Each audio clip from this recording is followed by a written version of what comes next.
Ahoj! V tomto videu si ukážeme recept na jednoduché cupcakey pre psa.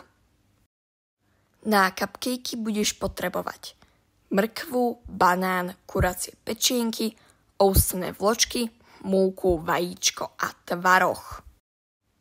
Začneme tak, že si pečienky trochu povaríme, očistíme od žlči a pomixujeme na kašu v mixeri alebo mlynčeku na mäso.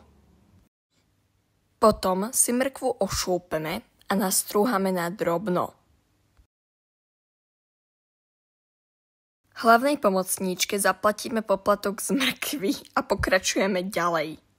Banán si s vidličkou popučíme na kašu.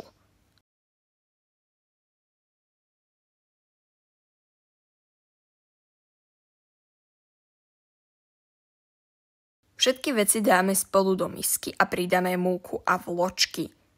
Ja som toho dávala od oka, takže ti gramáž povedať neviem, ale uvidíš podľa konzistencie. Potom tam pridáme vajíčko a zamiešame. Keďže mne to nedržalo a proste tam bolo málo vajíčka, tak som pridala ešte jedno.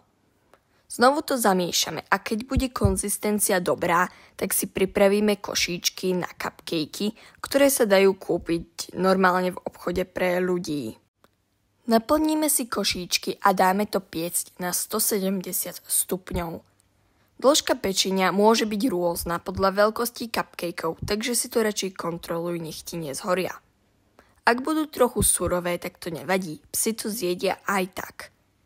Kým sa nám cesto pečie, zoberieme tvaroh, zmiešame ho s trochou vody a pomixujeme. Keď nám cupcakey vychladnú, tak môžeme dať tvaroh na ne. Keďže to sú narodeninové cupcakey pre Buddyho, tak som mu ich nedala hneď, ale až ďalší deň na narodeniny. Cupcakey potom skladuj v chladničke, nech sa ti nepokazia a spotrebuj ich do 3 dní. Tu už máme ochutnávku a myslím si, že všetci odporúčajú.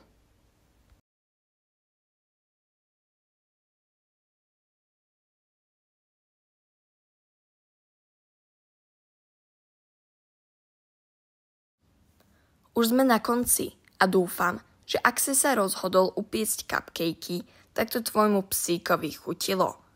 Ak áno, budem rada za like, odber, komentár alebo zdieľanie a uvidíme sa niekedy v najbližšom videu. Ahoj!